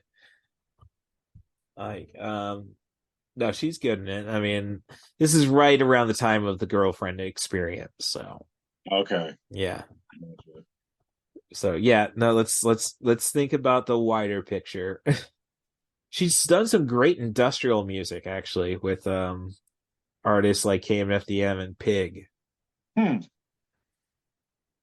So, I did not bother. Now I'm just looking at the IMDb. I didn't bother looking up at Chance Michael Corbett, aka Laddie. Yes, I'm not sure what he's been up to. No, I don't know what he's been up to recently. I know he was on. So he's only 47. I better say, I didn't think he was much older than me. Yeah, so he was known for the Lost Boys, the Rocketeer, and Major Dad. So okay, but yeah, it doesn't look like he really kept on the acting. Well, I mean, no, he was in two of the greatest movies of the 80s and 90s and a badass 90s sitcom. Check, and check. He go home. Well, it brings you again to Near Dark. You had the kid in that movie. Yes. So he was in Death Warrant is the other movie I saw him in, and Class of 1999, which is kind of Terminator meets Class of 1984. Okay. I don't know if you've seen either Class of 1984. That's a weird, like, definitely. I've heard of that one. Class of 1984 is definitely a one worth checking out. Class of 1999 was basically Class of 1984 is basically a Fear the Youth movie. Okay. Class of 1999 was Fear the Youth, so we've created cyborg teachers, and Pam Grier is one of the cyborgs. Well, I mean, at least they look good. Yeah, Stacy Keach is the guy behind the program. Of course, you make him look sexy. Okay. Well, Stacy Keach, I'm not saying sexy, but he would make him sexy. Yes. Malcolm McDowell has a role in it. So. Oh Lord. Yeah. So, not as campy as you'd expect from Malcolm McDowell, sadly, but. Oh wow. Yeah. No, he's just the principal of the high school who accepted the robot. Not the he didn't know they're robots, but these new teachers. So it eventually ends up like the Terminator, essentially, with high school students fighting them. And then they did a sequel, Class of 1999 2, with the guy from Step by Step who was in the Kickboxer sequels. Oh yes, yeah, Sasha. Yeah, right. So yeah, we're at this final showdown right now in my peripheral. Yeah, they've just killed David, which was the one confusing death in the movie. Like, I don't know. I'm not a hunter. I don't know if antlers count as wood. Well, it's not so much that bothers me about the death. I totally get what you're saying, but okay, we stab Alex Winter in the cave. He explodes. Yeah. We push dude in the bathtub full of holy water. Blood shooting out of all the pipes. Way too much blood. Yeah. And death by stereo. Yeah. He gets plugged, goes zapped. David, baddest of the badasses, takes two antlers to the chest. He's laying there, and he gets the bonus of turning into cute ass Keith or Sutherland. Yeah. You see, I guess that might have been like what Joel Schumacher is really preaching is like, you guys wouldn't. Oh, right. Yeah, I mean, if talent was an STD, like, word, right? I mean, I'm dropping trow for any. Yeah, yeah. So that was again going back to my buddy Raul. It's like he always, again, 2000s humor. If you had to sleep with, if you had to have sex with a guy, who would it be? And he would say it was always Hawk from the Road Warriors, because he just wanted to hear him as he finished. What a rush! Yeah, so, and I always say, so, well, I'm looking at actors like I'm hoping it's an STD. Like, no, I would totally scoff at Daniel Day-Lewis, but as I say, it's just an STD. Right, exactly. No. Like if I could be half as funny as some of these comedians that people pay the big bucks to see, like come on, fella, let's get her done. Yes. Oh, don't say it that way. I couldn't see myself. Hey, I'm a hick. That's about as romantic as we get, man. Yeah. It's not like I didn't hear every Foxworthy album until like. So let's see. I was way into those way too early in my life. Oh, that was actually something I bitched about on Twitter and Mastodon, of course, at Russ Stevens at Mastodon.social. It was about Hardy's performance at the Royal Rumble. I never heard of frickin' Hardy. And then never heard of either. He's basically like if we took Kid Rock, put him in a time capsule back in '98, and then let him out now. Yeah. Like, what the... Like, so I should say Kid Rock now. We're not talking Ba with the Ba. Yeah, exactly. Yeah. It's like, if Kid Rock came to be now, this would be what that artist would be. Yeah, there's no such thing as country rock. It's called... I disagree with that. Leonard Skinner is Southern rock. I'm not just talking Skinner. Okay. But if you hear things from, like, say, Chris Stapleton in the Steel Drivers, all right. It's a little bluegrassy, it's a little country, it's a little folksy, it's a little rock. It's kind of all in there. Right. Keep in mind I'm Peorian, so it's like, God, I hated Hell Yeah. Like, so we're just gonna, so somebody, like, if anything, that was my biggest problem with the Briscoe brothers. Okay. Like, I appreciated like, I loved it when Cornette took them under their wing. And, like, at least they got gear now. Oh, yeah. It's racist as hell. Oh, yeah. But they got gear. No, it didn't take me too long to realize, like, something ain't right. Right. No, and then Hell Yeah, it's like, Lord knows you have to. So that's the biggest problem with the Big Al strip club. It's like they got music videos playing on all the screens. Otherwise, like, so I got a boring dancer on stage. I'm looking at the screen and it's like, what's these guys from Peoria? Like, I know Dimebag's a Texan. Right. Why are we doing all this Confederate flag shit? Like, and that goes back to the Briscoes. Like, you're from Delaware. Yeah. One, let's go back to Wayne's World. Yeah. Hi, I'm from Delaware. So, yeah. So this is movie's about ending. You got Grandpa who saves the day. Yes, and like you said, couldn't have mentioned to his daughter or how his daughter didn't know that was vampires. And like, it's just very much like, and I love how it just fades out. Like, And I love the foreshadowing throughout the whole movie that Grandpa knew something was up. He's Yes. making the fences. The fences have a very particular and peculiar shape to them, looking like Mm. sharpened pencils sticking up. Yeah. As a guy who's built many fences, that's not normal. Mm-hmm. Mm-hmm. You know, the way he would look at Max, the way he would, you know, when they would say something about the boardwalk, kind of the sideways glances he's giving, like, Yeah. homie knows what's up. So that's Bernard Hughes, and like the oldest movie I know him from off the top of my head is Tron. Yes. Which does qualify for the show. Like I thought it's like, I mean, there's all. It feels long. Yeah, the more I watch it, then I guess.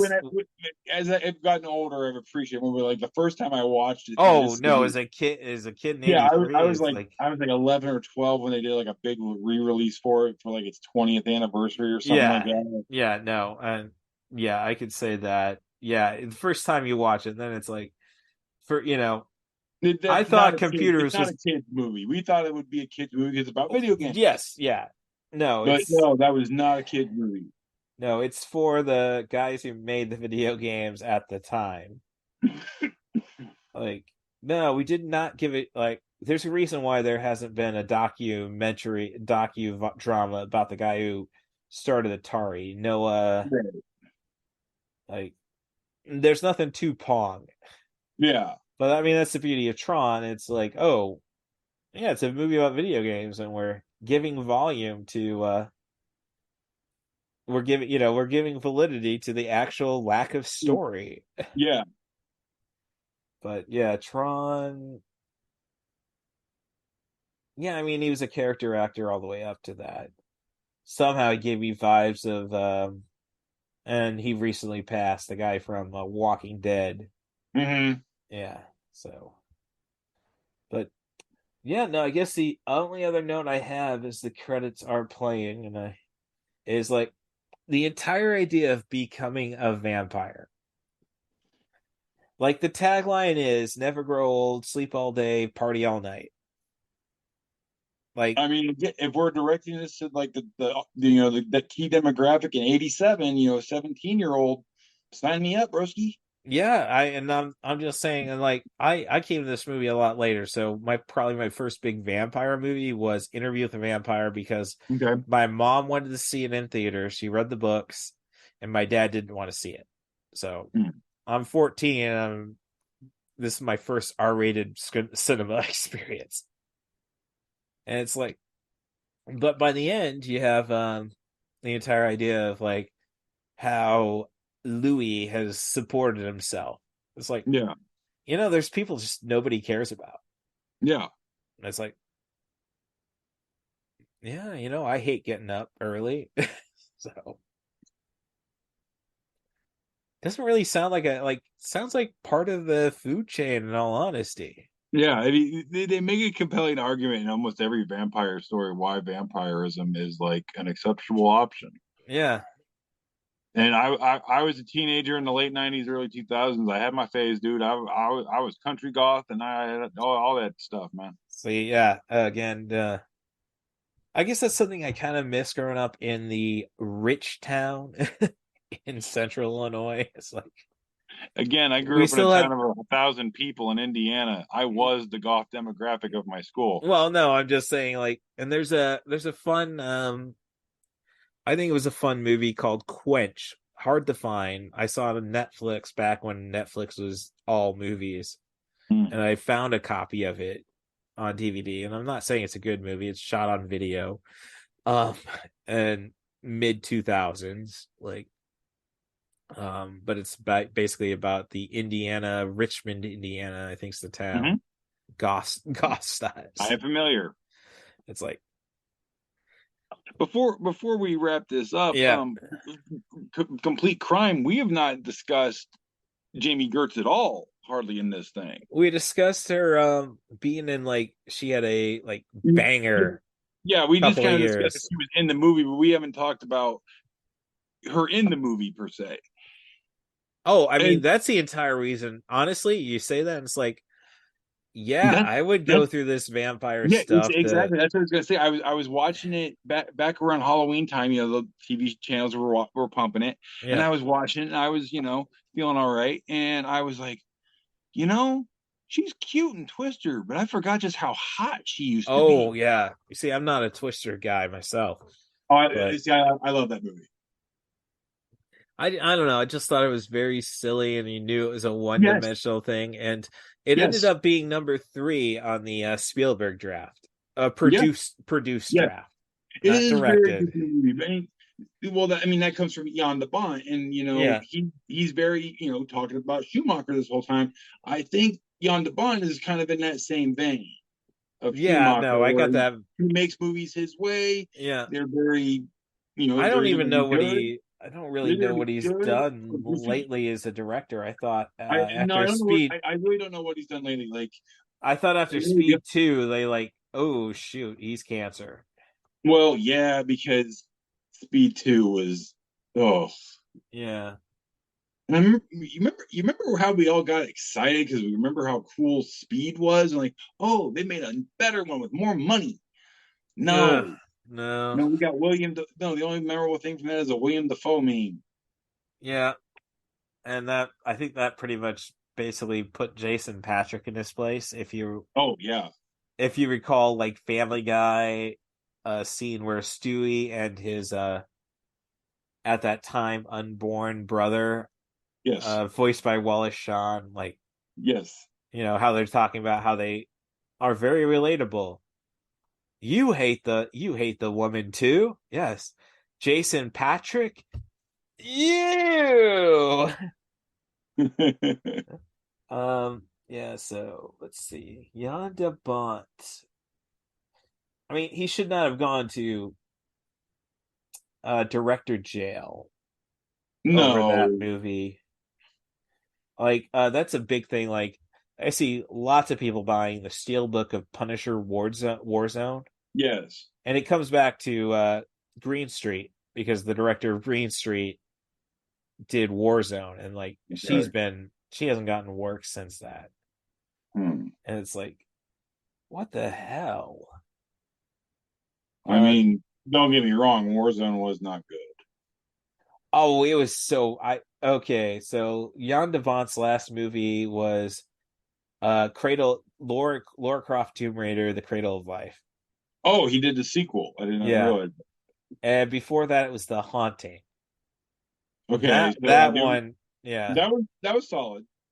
I don't know about that. Like Well, the let me only rephrase that. time It I was pop is Owen Wilson's head getting Let me rephrase it. It was solid for when I saw it when I was like 1999, so yeah, let's say when I was 17. like 17. Yeah. It was solid then. I haven't really seen it since. Yeah. No, I saw it way after the release. It's like, yeah, this is no, but he hasn't directed anything since Laura Croft Tomb And Raider. that was what 2001, 2003. No, 2003, yeah. So Roger Ebert is honestly a weird fan of de Bont. Like Roger Ebert was a very weird person. Like if he thought it was camp, he would love it. Yeah. If he didn't think it was camp, like you were just trying to be goofy, like screw you.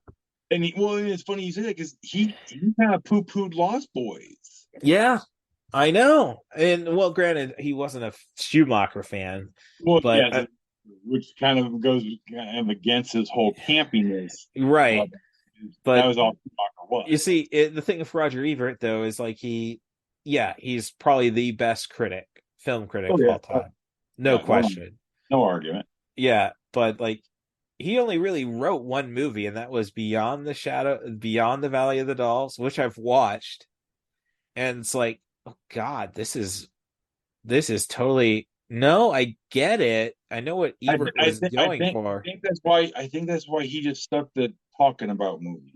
Yeah, but no, it's like I know, like, and people will regard Beyond the Valley of the Dolls, which is eventually a remake / parody of the original the original Valley of the Dolls, which is total bullshit. And it's like, no, I know what he's doing. Like, I get it. I think he succeeded, but it's like, yeah, he's not in a like It's a good thing he didn't write anything else.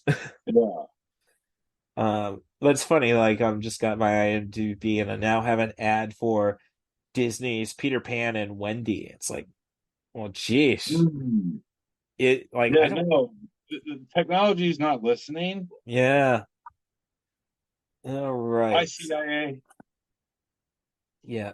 But when I bring up the the entire vampire bit, it's like who cares if he kills surf Nazis? Yeah, Like like we're gonna yell over the fact that we're missing like 5 or 6 surf Nazis. yeah, like Like, yeah, like, okay, that security guard, he might have had a family.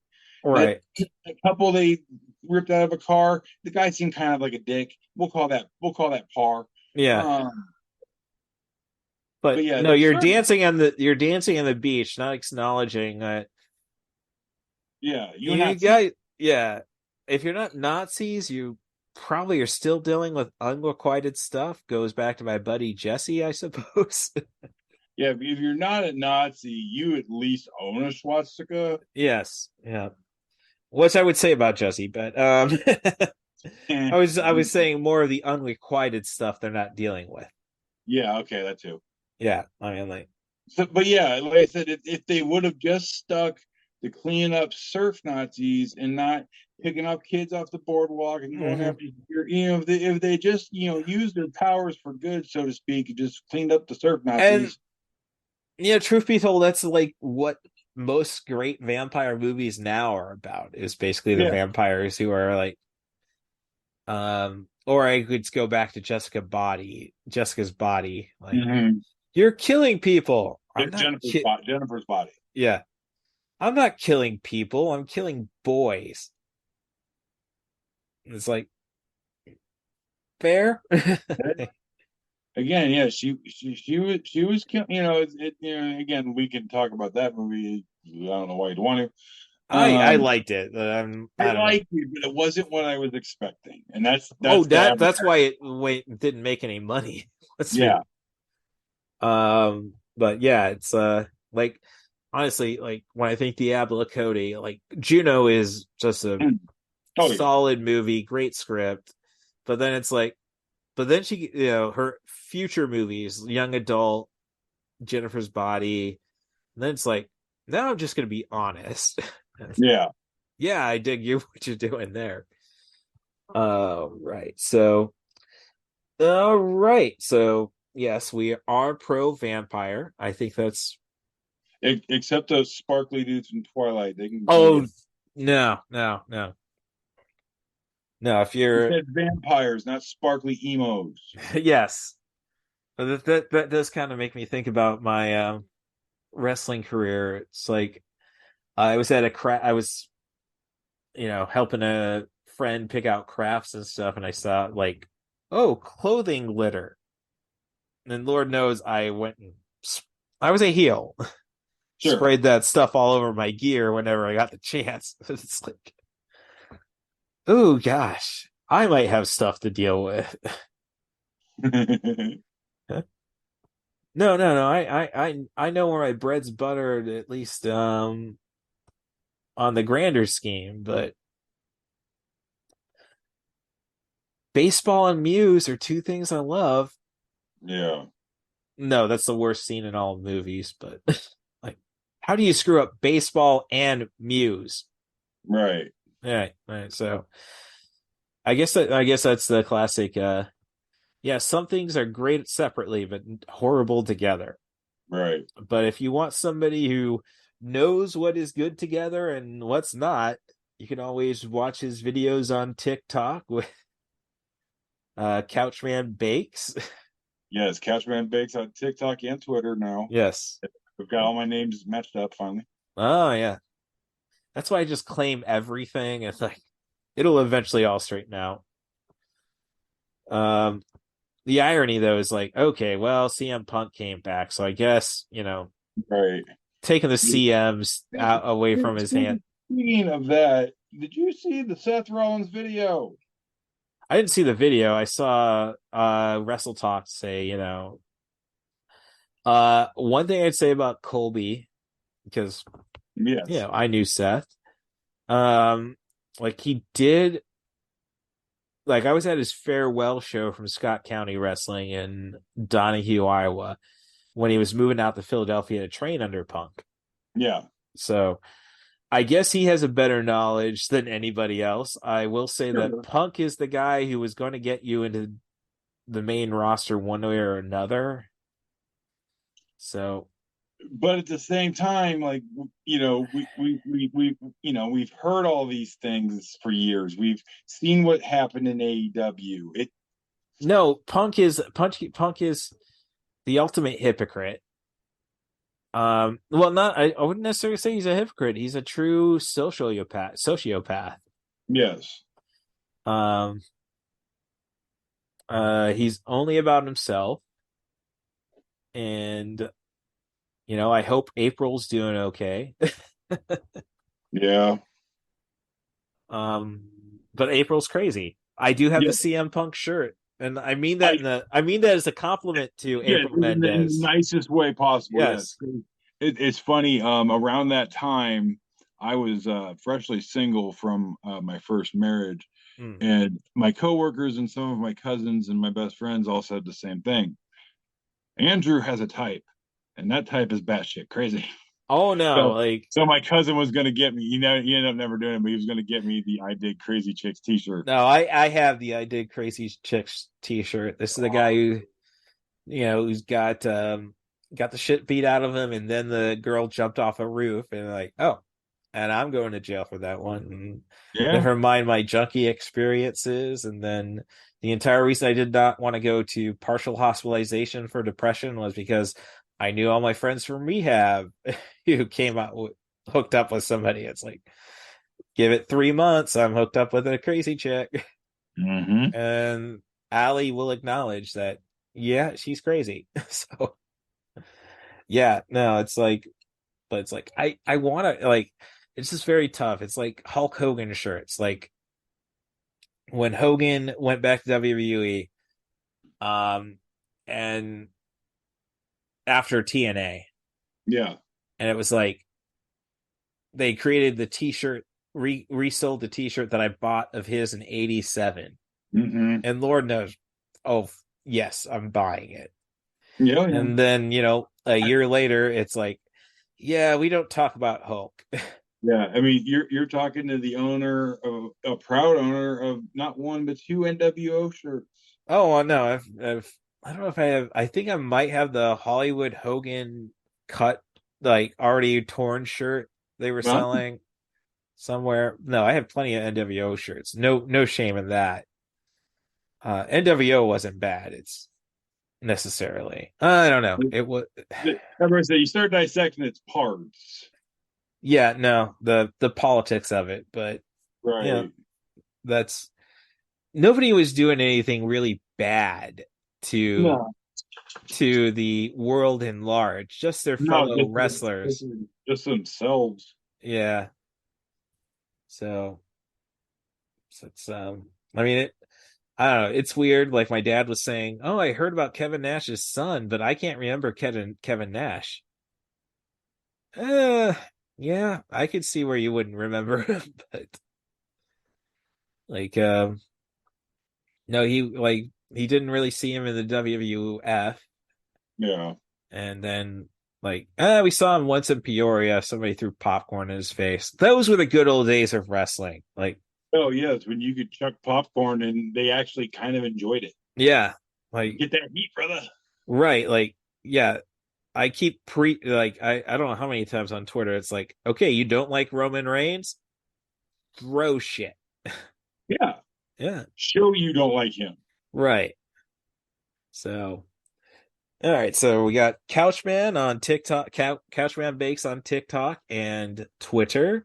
Yes. You can find me at CatBusRuss if you want to piss on the show. That's where I prefer it. It's better than dealing with conservatives when I suddenly say, look, if you can't handle the kickback of a 357, you can't handle a gun.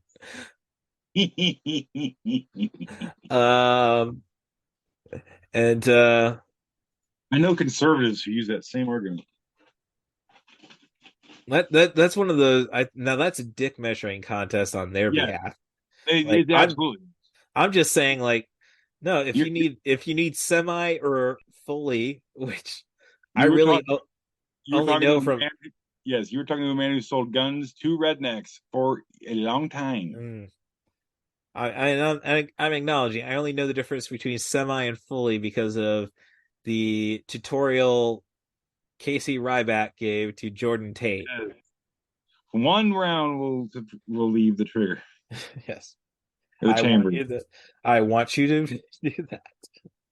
Well, see, for us, it was explained very simply, because we had the M4s, which is basically the military version of an AR-15. Yes.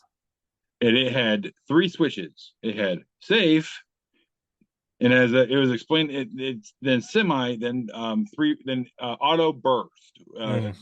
The M4 is only capable of at most 3 rounds at a time. It doesn't go full auto. But or as our drill sergeant instructed it, safe, pew, pew, pew.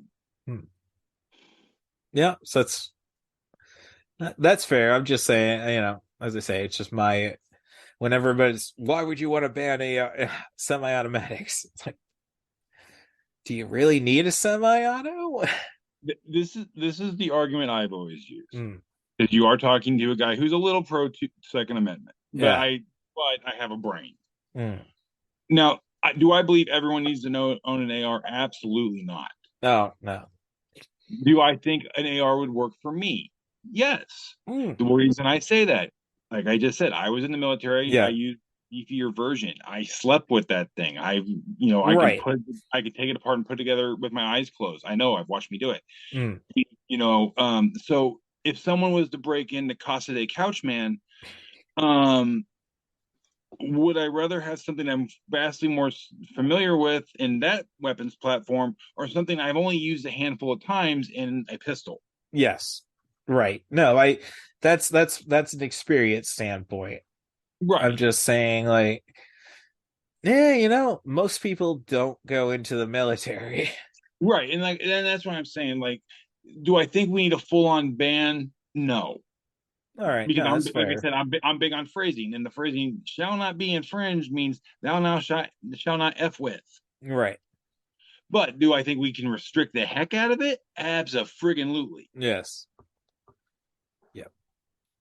No, that's fair. That's another soapbox moment. I like back when I had